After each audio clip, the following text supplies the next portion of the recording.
नमस्कार viewer, talk of Bharat में आप सबका बहुत स्वागत है। मैं हूं संजय ओझा।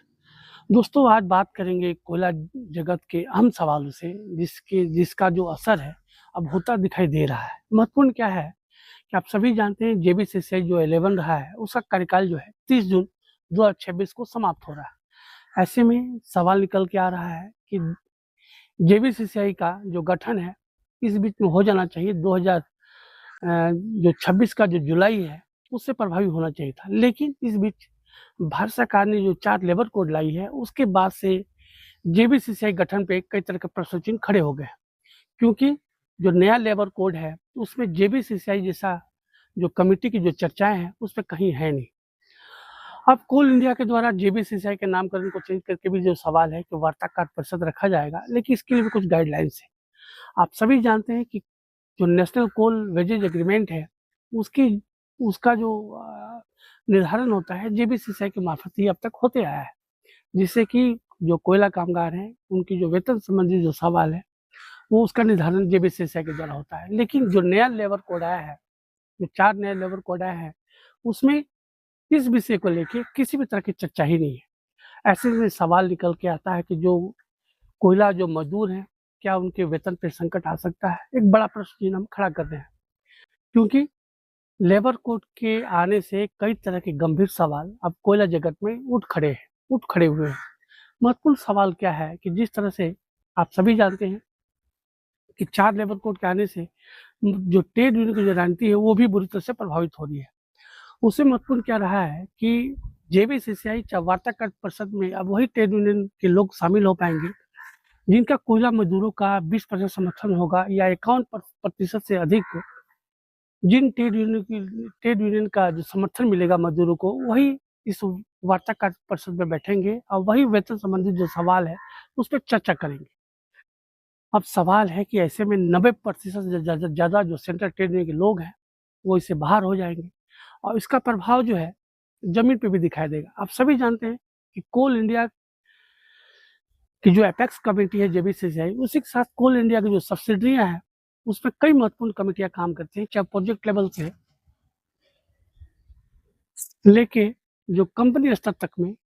जिस तरह से सेफ्टी कमेटी बनी हुई है, वेलफेयर कमेटी बनी हुई है, जेसीसी बनी हुई है। इसका मामला क्या है, जो सेफ्टी कमेटी होती है ग्राउंड लेवल पे कोयला मजदूरों की खान सुरक्षा संबंधी जो सवाल है उस पर चर्चा होती है। साथ में जो वेलफेयर है वो पेयजल के साथ साथ साफ सफाई और जो मजदूरों के जो क्वार्टर हैं उनके संबंधित जो सवाल है वेलफेयर कमेटी द्वारा किया जाता है।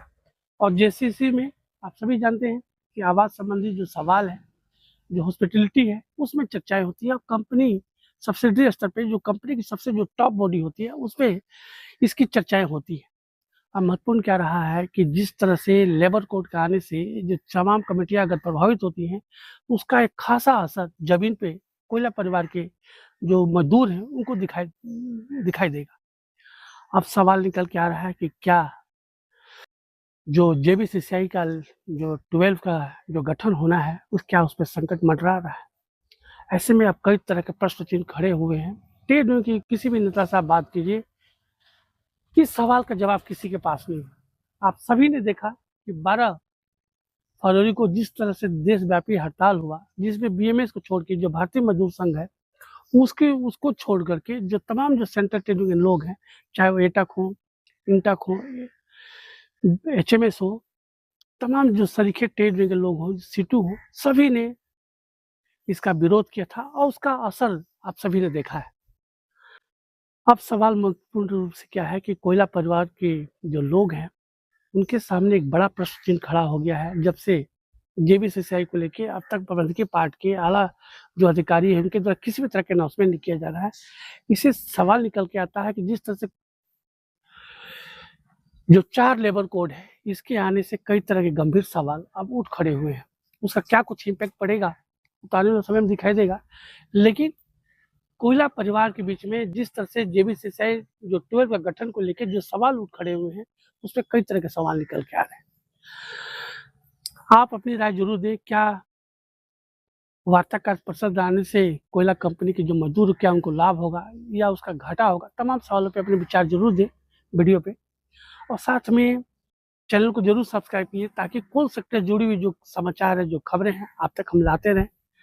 और वीडियो को ज़्यादा से ज़्यादा शेयर कीजिए ताकि प्रबंधकीय पाठ पे ये जो महत्वपूर्ण मसले हैं इस पे चर्चा हो, परिचर्चा हो और मजदूरों के जो कल्याण संबंधी, वेलफेयर संबंधी, सेफ्टी के संबंधित जो सवाल है उसका समाधान निकले। धन्यवाद।